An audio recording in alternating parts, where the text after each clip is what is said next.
We're going to begin with the U.S. men's national team. Today, Mauricio Pochettino named a 25-player training camp roster ahead of his first two matches in charge against Panama in Austin and against Mexico in Guadalajara. The roster contains 4 MLS players: Patrick Schulte, Zach Steffen, Miles Robinson, and Tim Ream. The likes of Serginho Dest, Cameron Carter-Vickers, Chris Richards, Tyler Adams, and Gio Reyna are absent due to injury. But beyond that, not very many surprises. It's who you'd expect.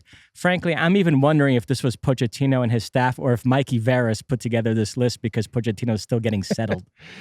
You took the words right out of my mouth. I don't know how much input Pochettino had. He also did a press conference today, and I just finished listening to that. Not a whole lot came out, although he said that they are looking to play a 4-3-3 or possibly a 4-2-3-1 in terms of the formation. But he also made it very, very clear that with this group and the groups that are to come later, he wants to be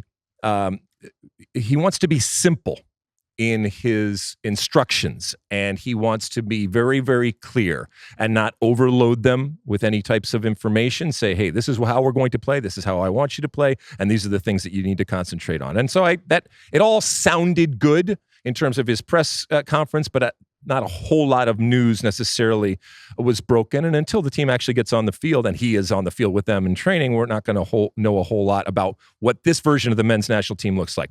When it comes to the actual picks here, regardless of who ultimately made them, not a lot of surprises. A lot of the usual suspects that we have seen, and even the ones that aren't here, are due to injury when it comes to Tyler Adams and Gio Reyna. And so there's nobody here or not here that I look and say, wow, that is crazy that this person is in or this person is out. I will say when it comes to, looking at the names, the goalkeeper situation is interesting. And I think we've talked about this over the last couple of weeks in that Matt Turner not playing, and I think opening up the possibility of a change in goal after, for the last few years, him being in pen the number one. And I do think he is still the incumbent, but I do think that it is opened up.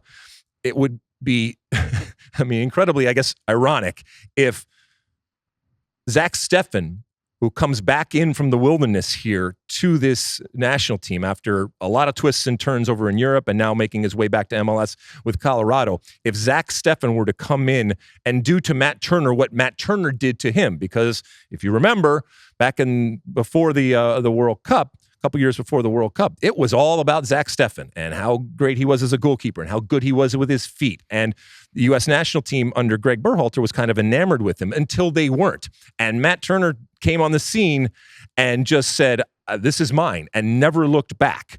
And now things aren't going well. And, it will be interesting to see if Zach Steffen can, under Mauricio Pochettino, kind of reassert himself and maybe reclaim that position from the person that took it from him a few years ago. On Monday, we interviewed Doug McIntyre on the pod. He had just come out with a piece on players who could get a fresh start under Pochettino. A few of them did end up on this list, including Zach Steffen. So credit to Doug McIntyre for anticipating that one. And I agree with you. It would be an amazing twist if that situation came all the way around and MLS standout Zach Steffen usurped European-based Matt Turner due to Turner's inactivity. Another name that Doug mentioned in his article that ended up on this list is Mark McKenzie, who's now playing his club football for Toulouse. I keep saying somebody new has to emerge at that center back position. Doug, I think, might be higher on Mark McKenzie than I am, but we'll see. With Chris Richards and Cameron Carter-Vickers out for this window, pretty good chance for McKenzie to perhaps start one of these two games and show what he can do. You said 4 MLS players, is that correct? I counted 4. All right. Tim Ream, Miles Robinson, and then the 2 goalkeepers, Schulte and Zach Steffen. Did I miss anybody? Well, all is lost. I don't think so. All is lost. I can't believe that Mauricio Pochettino is bringing in MLS players. Ridiculous. Absolutely ridiculous. Some players that, again, other than Zach Steffen, who hasn't been there for a while, and maybe a Busio, who is kind of back in, and I think absolutely fairly being brought back in, a lot of the usual suspects, and then guys that we've kind of seen over the last couple of camps. When you look at the defenders, Fossey over there playing at Standard Liège has come in and done well. Christopher Lund from Palermo, so he's come in. Austin Trusty, who had a rough outing. We'll get to UCL in a little bit. But I still think that there are wide open positions when it comes to the back line. Also, as we know, Sergiño Dest is out. Jedi, I think, has that left side locked up. A couple of names I'd like to mention in the midfield who have struggled to translate their club form to the national team, at least under Greg Berhalter. Johnny Cardoso and Malik Tillman. It'd be interesting to see what they do under Pochettino. Keep in mind, Stu Holden identified Johnny as one of the biggest beneficiaries of Pochettino's arrival. Stu thinks that Johnny's a player that could thrive under Pochettino. Okay, well, I mean, we'll talk a little bit later about what a camp like that will look like for these players walking in. But again, if you were hoping that this was going to be something that we had never seen before, well, first off, I think you're being naive, and it certainly isn't. But this was always going to be, Mosse, about Pochettino coming in and doing more with many of the same players and getting them to play better individually and obviously better as a collective. Weston McKennie in there, Yunus Musa back in there, Malik Tillman. We mentioned Busio, I think is playing well and always is an interesting type of player because of what he can do, especially when you're talking about some of these different formations. If you're talking about the traditional, I'm saying traditional from a U.S. men's national team perspective of that 4-3-3, but if they start going with a more 4-2-3-1-ish thing, I think that also is a nod to when Gio Reyna is around and those types of players that you can fit in when you're going to have more of the ball, either by design or just because of the inferior opposition that you are playing. And then we go up top. And we've talked over the last couple of weeks about the goal scoring that is going on when it comes to the stable of forwards that the U.S. team has. Flo Balogun, as we're recording this, he is playing right now. Pepe, Christian Pulisic, Josh Sargent, Timmy Weah, and Haji Wright. What does Brandon Vasquez have to do to get called into the national team? Man, it's a clean slate for everyone but Brandon Vasquez, evidently. Well, we'll see if moving forward he gets an opportunity. As you've said, we shouldn't read too much into this very first list under Pochettino, but that's another name that was in Doug McIntyre's article. Doug thinks that if Vasquez continues to produce for Monterrey, he will get a look at some point. We are still doing the thing, by the way, where we're naming 3 center forwards, Balogun, Pepe, and Sargent, plus Haji Wright, who can play center forward. So to me, from a roster composition standpoint, that's a bit odd. It's excessive, the amount of center forward. So hopefully that works itself out moving forward. Sargent, incidentally, had been on a bit of a drought for Norwich, but on Tuesday in a midweek championship match, he did score from the penalty spot in a 1-1 draw with Leeds. Brendan Aronson started that match for Leeds. Brendan Aronson is a player, by the way, that I do think could thrive under Pochettino with his energetic style. That could be a good fit. I got a question for you, Mosse. I was on the old Sirius machine over there with my good friend Tony Miola, who, by the way, will be calling the Columbus versus Miami game tonight. It will probably already have happened by the time you are listening to this. But he was asking the question, how many players right now in this group are bang-on starters in pen when you go through the list? Because we've already talked about the challenges in goal. Okay, so I think that's an open position right now.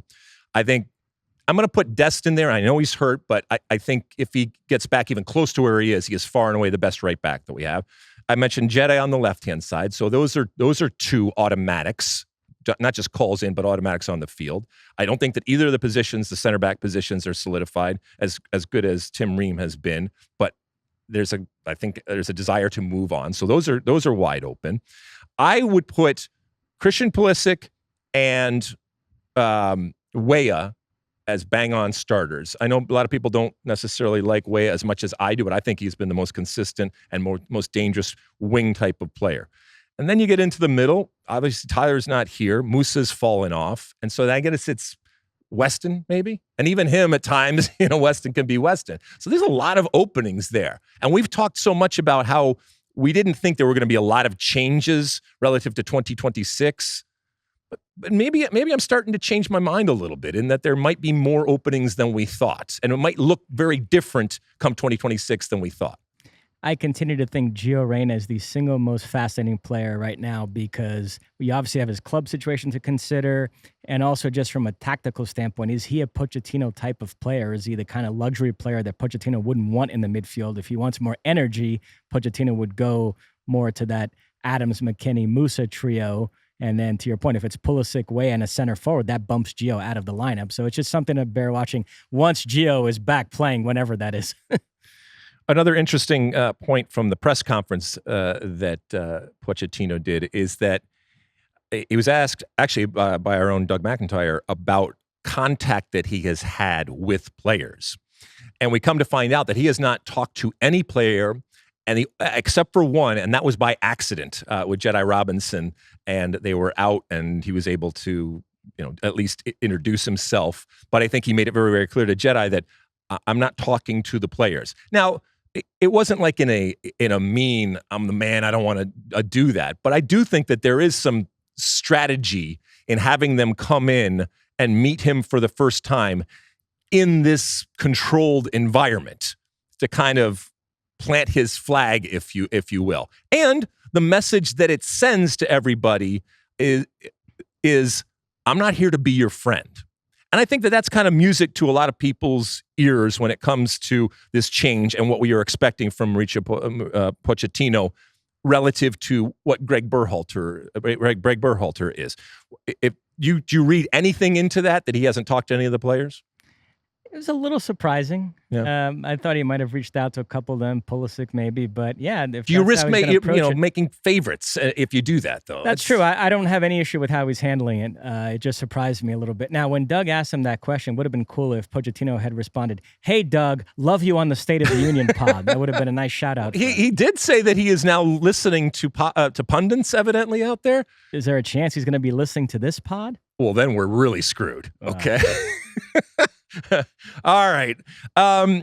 Anything else about this group? And I don't want to dampen expectations or limit expectations, because we've talked so much about how there is so little time before the 26 World Cup and only a finite number of windows. And we don't have actual competitions other than the Gold Cup next summer, and we know what that is and what that isn't, to really judge this team. And so it's almost unfair to say, yeah, you got to let this play out. Yes, you do have to let it play out, and yes, this is a work in progress, but Pochettino was brought in to get this team to do well. Yes, to get this team to do well in 2026. But if it's a hands-off approach from everybody, including all those pundits that he is listening to right now, I don't think that that's right. I don't think that is fair, and I don't think that should be done. Pochettino should come in and be under pressure. Yes, you can give him the benefit of the doubt, and yes, I think he'd be the first to say, and I would be the first to agree, that there are going to be changes and ups and downs through it all, but our job is to see if he can come in being paid all of this money with all of this hype and all of this hoopla and do better. And that's what he is going to be held accountable for. And if we don't see it right off the bat, it doesn't mean it's not going to be there later. But if we don't see it right off the bat, I think it is valid to point it out going forward. Mosse, anything else on this roster and these games? Again, October 12th versus Panama in Austin, and October 15th in Mexico in Guadalajara. We will have post-game instant analysis over there on the social media machines in the form of a live call-in show. My last comment is I do think it's interesting that his second game in charge is against Mexico and Guadalajara, so that's already being thrown into the deep end of the pool. That's going to be quite the atmosphere for that one. Are you worried for him? I think he's going to be just fine. Stop crying. He's going to be fine. This guy coached the Champions League final, and I'm worried about a friendly against Mexico. You like that clip? Well, my State of the Union podcast drops twice a week right here on my very own YouTube page. The only way to stay up to date is to hit that subscribe button down below. Size the day, and see you soon.